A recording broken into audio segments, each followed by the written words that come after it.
कानपुर साहब अपने आप में बिल्कुल अद्भुत है, इतना अद्भुत है कि पूरे देश में आप चले जाइए, आप कभी जाइए पंजाब, आप कभी जाइए बनारस, बनारस रेलवे स्टेशन पर उतरिए तो वहां पर लिखा रहता है कि बनारस का पान आपका स्वागत करता है।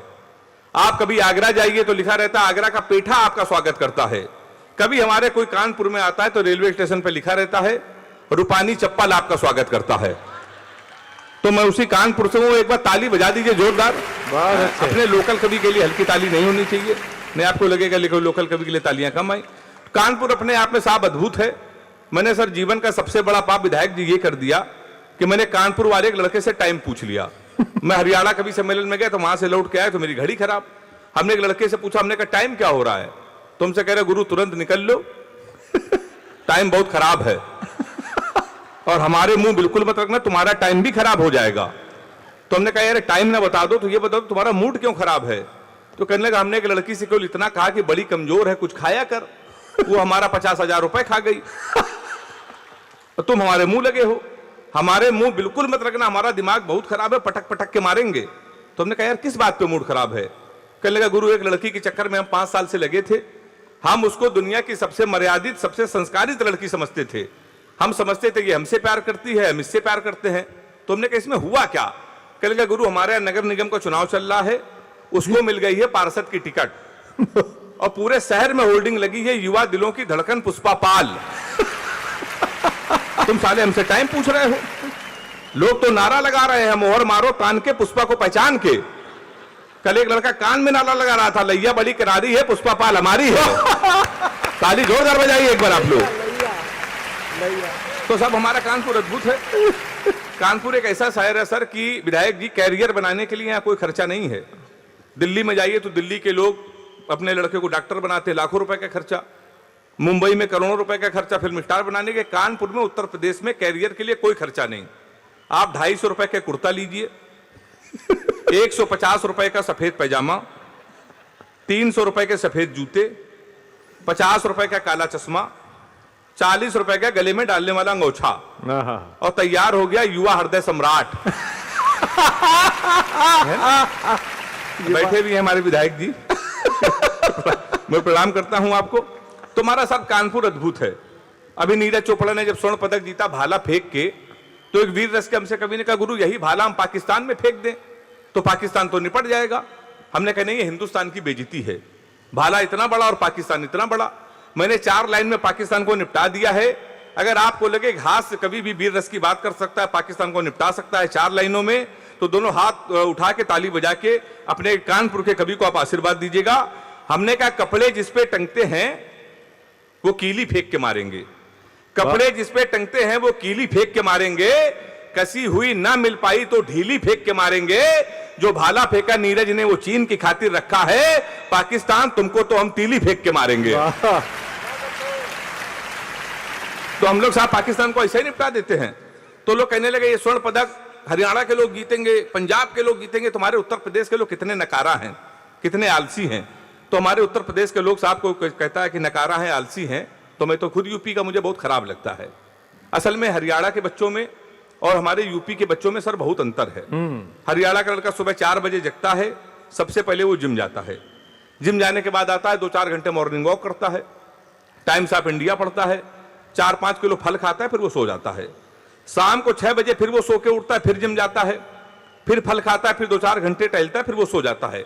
कुल मिला के हरियाणा के बच्चे, पंजाब के बच्चे एक दिन में 4-5 घंटे जिम, 4-5 घंटे मॉर्निंग वॉक करते हैं। हमारे उत्तर प्रदेश के लड़के, खासतौर पे कानपुर के, सुबह 9:30 बजे सो के उठते हैं, वो भी तब जब उनका बाप उनको लतियाता है।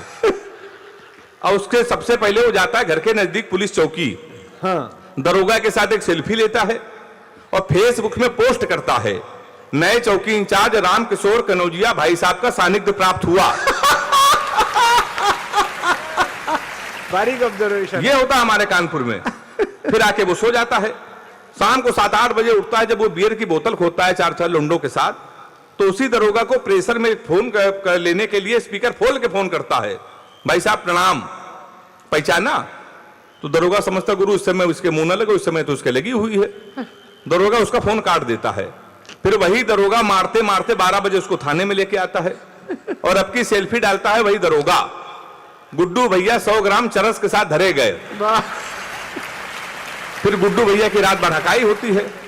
फिर 3 दिन बाद लोकल विधायक उसकी पैरवी करता है। फिर वो छूट के आता है। छूटने के बाद वो लेता है सेकेंड हैंड स्कॉर्पियो, हाँ 1,80,000 की। फिर वो शहर का सबसे बड़ा भंडारा करवाता है। भंडारे में अगर गर्म पूरी ना मिली तो वो फिर गोली चलवा देता है। गोली चल चुकी होती तो फिर वो विधायक बन जाता है। विधायक बनने के बाद हमारे सामने बैठ के कवि सम्मेलन को सुन रहा लेकिन ये आदरणीय महेश जी के लिए हम कह नहीं सकते। तो आपको प्रणाम करते हैं। हमारे तो आप संरक्षक हैं। हमारे विधायक सर बहुत अच्छे हैं, बहुत अच्छे विधायक हमारे हैं। कानपुर के अन्य जो दलों के विधायक हैं वो भी बहुत अच्छे हैं। अभी मोदी जी ने सफाई अभियान जब पूरे देश में कर रखा तो हमारे कानपुर में भी सफाई अभियान चल रहा था। तो अभी 1 महीने पहले हमारे कानपुर के एक विधायक जी ने एक वृक्ष लगाया, एक पौधा, उसको आधे घंटे बाद बकरे ने खा लिया। शाम को विधायक जी ने उस बकरे को खा लिया। तो मैं ये नहीं बताऊंगा किस दल के हैं। तो मैं उसी कानपुर का हूं साहब। हमारे यहाँ कानपुर के लोग इतने अद्भुत होते हैं कि मैं आपको बता नहीं सकता। तो वीर रस के कवि सम्मेलन हम हमारे यहाँ जब होते हैं तो वीर रस के कवियों को हम लोग कम बुलाते हैं। तो हमारे डॉक्टर साहब हमसे कहते हैं, दादा कि यार कानपुर में वीर रस के कवियों को तुम लोग क्यों नहीं बुलाते? तो हमने कहा सर ऑलरेडी कानपुर में इतनी वीरता है कि हम लोगों को बुलाने की जरूरत ही नहीं है। आपने कभी सुना कि 7-8 आदमी को मारने वाला आदमी भगवान के दर्शन करने गया हो? सुना कभी आपने? ये केवल कानपुर में संभव, क्योंकि उसको मालूम है जाना तो भगवान के पास में ही है। तो ये हमारा कानपुर है। इतनी वीरता हमारे यहाँ ऑलरेडी है। अद्भुत है हमारा साहब कानपुर।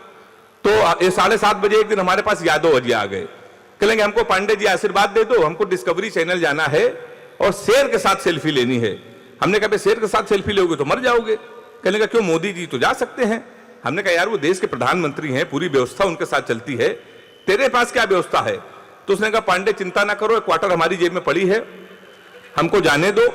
और वो यादव जी गए, उन्होंने शेर के साथ सेल्फी डाली। 15 जनवरी में कानपुर में उनकी याद में कवि सम्मेलन है जिसका संचालन डॉक्टर कुमार विश्वास जी कर रहे हैं। मुख्य अतिथि आदरणीय हमारे महाना जी रहेंगे। तो हमारा सर कानपुर अद्भुत है। कोरोना के समय कवि सम्मेलन ये बंद हो गया था, उसके बाद कवि सम्मेलन शुरू हुआ। तो मैं लपेटे में नेताजी में एक शो में आता हूं, तो एक नेताजी ने यूपी के कह दिया था कि वैक्सीन नहीं लगवाएंगे, ये भाजपा की है। तो हमने 4 लाइन से उनको निपटा दिया। हम लोग आदत से मजबूर। लपेटे में नेताजी में नेताओं को लपेटने के लिए ही हम लोग बुलाए जाते हैं। तो एक नेताजी ने कहा वैक्सीन नहीं लगवाएंगे, ये भाजपा की है। तो मैंने 4 लाइन में उनको निपटा दिया है। अगर वो निपट गए हो तो पूरा सदन हाथ उठा के मुझे आशीर्वाद देना।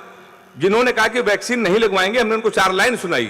हमने कहा सबको लगेगा दिन में, तुमको रात में लगाएंगे। जो बच के निकल के भागेगा उनको घात से लगाएंगे। राम भक्तों को टीका लगेगा आराम से बहुत, पर दंगाइयों को योगी जी अपने हाथ से लगाएंगे। हाँ, तो हम लोग को साहब ऐसा ही निपटा देते हैं। तो आप समझ गए होंगे, ताली बहुत अच्छी आपकी आ रही है। जब 370 हटी तो इमरान खान ने कहा इस पर हम इंटरफेयर करेंगे। तो हमने कहा यार ये हमारे घर का मामला है, मोदी जी इसके लिए तुम्हारी क्या जरूरत? तो मैंने 4 लाइन में इमरान खान को भी निपटा दिया। अगर वो भी निपट गए हो तो बिना फिर समर्थन करना। हमने कहा इमरान ज्यादा बोलोगे तो तुम्हारी दस्तार चली जाएगी, सर की पगड़ी। हमने कहा इमरान ज्यादा बोलोगे तो तुम्हारी दस्तार चली जाएगी, गोली चली इधर तो उस पार चली जाएगी। हमारे घर के मसले में तुम अम्मा ना बनो, अमित शाह को भेजेंगे, तुम्हारी सरकार चली जाएगी। चलिए, तो हम लोग साहब इस तरीके से निपटा लेते हैं। तो मैं लपेटे में नेताजी में आता हूं, इधर भाजपा के लोग बैठते हैं, सामने कांग्रेस के लोग। भाजपा वाले कहते हैं कि हमने 5 साल में बहुत कुछ किया, कांग्रेस वाले कहते हैं कि हमने कुछ नहीं किया। ये डिबेट हमारे घर पे चली आई है। मान लीजिए पत्नी अगर बीजेपी से है, पति अगर कांग्रेस का है, समाज में मजा आ जाए तो मुझे फिर आशीर्वाद देना। थी बीजेपी से पत्नी, बोली जून में चलो, जाने मन जल्दी हनीमून में चलो, अच्छे दिन आ गए हम डांस करेंगे, 4 साल हो गए रोमांस करेंगे। कांग्रेसी पति बोला हर हाल चलेंगे, जून में ही क्यों हर साल चलेंगे, जब 15 लाख अकाउंट में आ ही गए हैं, बुलेट ट्रेन से दोनों नैनीताल चलेंगे।